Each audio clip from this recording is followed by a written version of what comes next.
आज हम chapter number 3 exercise 3.3 question number 1 का सेकंड पॉइंट सॉल्व करेंगे। इसमें हमें दिया हुआ है सेकंड पॉइंट में s माइनस टी बराबर 3 और s बटे में 3 प्लस t बटे में 2 बराबर 6। इसको सॉल्व करते हैं। हमें पहला समीकरण दिया हुआ है s माइनस टी बराबर 3, ये समीकरण 1 हो जाएगा। और दूसरा समीकरण हमारे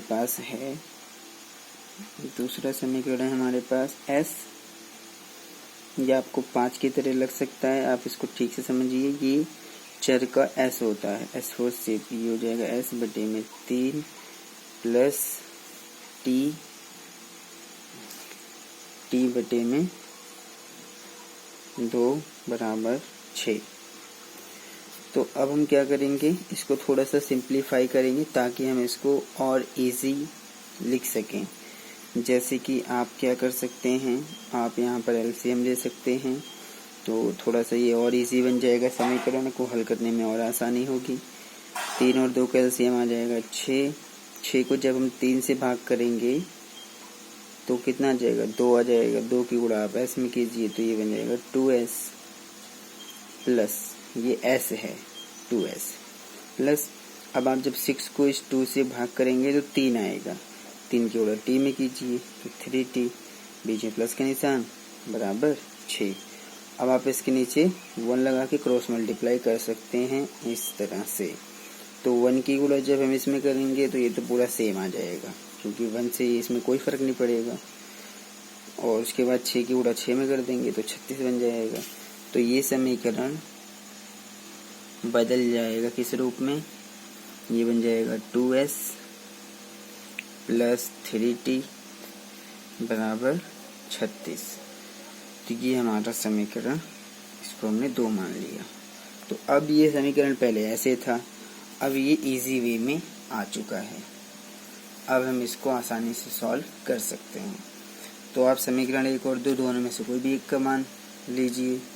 तो यहाँ पर अगर हम देखें समीकरण 1 और 2 को, तो आसान कौन सा है, पहला समीकरण इजी है। तो जो भी इजी लगे उसी समीकरण को आप लेके हल कर सकते हैं। तो इस तरह से जब हम इसको हल करने जाएंगे तो यहाँ पर हम लिखेंगे, पहला समीकरण ले रहे हैं क्योंकि ये आसान है। समीकरण 1 से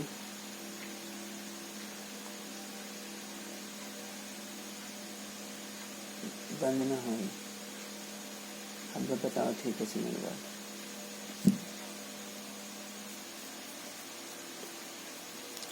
यहाँ पर जब हम समीकरण 1 लिखेंगे तो समीकरण 1 हमें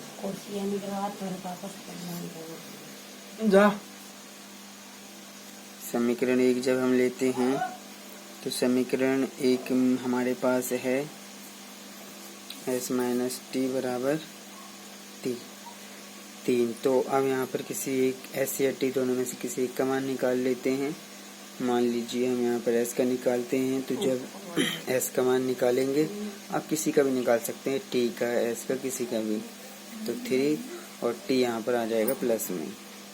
तो इसको हम समीकरण 3 मान लेते हैं। अब हमने समीकरण 1 लिखा है तो इसका मान हम किस में रखेंगे, 2 में रखेंगे। तो s का मान आ गया 3 प्लस t। तो अब यहाँ पर हम मान रखते हैं, तो s बराबर 3 प्लस t किस में रखेंगे, समीकरण हमने 1 लिया था तो 2 में रखते हैं। समीकरण 2 में रखने पर तो ये हमें मिलेगा, समीकरण 2 कितना है, समीकरण 2 है 2s प्लस 3t बराबर 36। तो s का मान है हमारे पास, तो 2 ब्रैकेट में s की जगह पर हम लिखेंगे 3 प्लस t और ये प्लस 3t बराबर 36। तो 2 3 6 प्लस 2t प्लस 3t बराबर 36। तो अब यहाँ पर 36, ये जो प्लस है इधर माइनस में आ जाएगा, 3t और 2t हो जाएगा ये 5t। तो ये आ जाएगा 5t बराबर 36 में से 6 को घटा देंगे तो ये आ जाएगा हमारा 30। जब टी का मान निकालेंगे तो 5 बटे में जाएगा और टी का मान आ गया 5 6 30 यानी कि 6। अब हमारे पास टी का मान आ चुका है। अब आप टी का मान समीकरण 1 में रख दीजिए या 2 में रख दीजिए या 3 में रख दीजिए, आपका दूसरा चर यानी कि एस का मान निकल जाएगा। तो अब हम टी बराबर 6 जो है समीकरण 3 में रख देते हैं। तो अब हमें क्या मिलेगा, समीकरण 3 क्या है हमारे पास, ये था s बराबर 3 प्लस टी। तो जब s निकलेगा तो 3 प्लस टी हमारे यहाँ हमारा t है 6, तो ये आ जाएगा 9। तो इस तरह से हमने दोनों का मान निकाल दिया। तो अब आप यहाँ लिख सकते हैं, अतः s का मान आ गया 9 और t का मान आ गया 6। अब हम थर्ड पॉइंट को भी सॉल्व करते हैं। थर्ड पॉइंट हमारे पास है, ये है हमारे पास 3x माइनस वाई बराबर 3। ये समीकरण 1 हो गया। फिर दूसरा समीकरण है 9x माइनस 3y बराबर 9। ये हमारा दूसरा समीकरण है। आप देखेंगे कि इस समीकरण को हम 3 से भाग कर सकते हैं, क्योंकि ये 3 से 9 3 9 ये सारे कट जाएंगे। तो हम समीकरण 2 को 3 से भाग कर देते हैं। तो यहाँ लिख देते हैं समीकरण 2 को दोनों तरफ करना होता है, दोनों तरफ 2 से 3 है ये, तो 3 से कटेगा, 2 से कटेगा नहीं, 3 से भाग करने पर। तो जब इसको हम 3 से भाग करेंगे तो ये आ जाएगा हमारा 3x माइनस, इसको करेंगे तो ये y आ जाएगा, इसको कर देंगे तो ये 3 आ जाएगा। तो अब अगर आप ध्यान से देखें कि जैसे ही हमने समीकरण 2 को 3 से भाग करा तो ये समीकरण 1 बन गया, आप देख सकते हैं। तो इसका मतलब समीकरण 1 और समीकरण 2 ये दोनों अलग अलग नहीं, ये दोनों एक ही समीकरण हैं। तो जब दोनों समीकरण एक जैसे हो जाएं तो इस प्रकार से इसका मतलब ये हुआ कि जो दोनों समीकरण हैं वो उनके जो हल होंगे वो अपरिमित रूप से अनेक होंगे। अगर इसका हम ग्राफ बना के देखेंगे तो जो रेखाएं होंगी वो संपाती रहेंगी। तो इस प्रकार से दोनों समीकरणों का जो हल रहेगा वो अनंत रहेगा। तो अगर किसी समीकरण के हल x और y के मान अनंत हो जाते हैं तो उसको ज्ञात करना संभव नहीं होता है। इसलिए यहाँ पर हम x और y दोनों में से किसी का मान ज्ञात नहीं करेंगे, बल्कि यहाँ पर लिख देंगे चूंकि दोनों समीकरण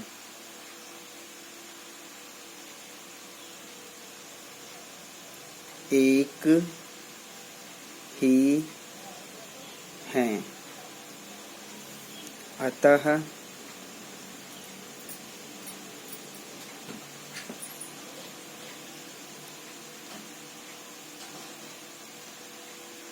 समीकरण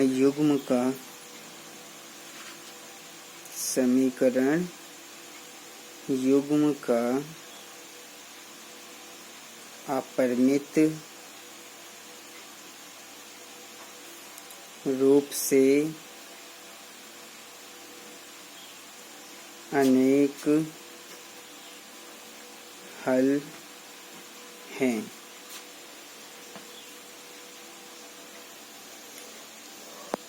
इतना ही करना काफ़ी है, क्योंकि आप यहाँ पर x और y दोनों में से किसी का भी मान ज्ञात नहीं कर सकते हैं।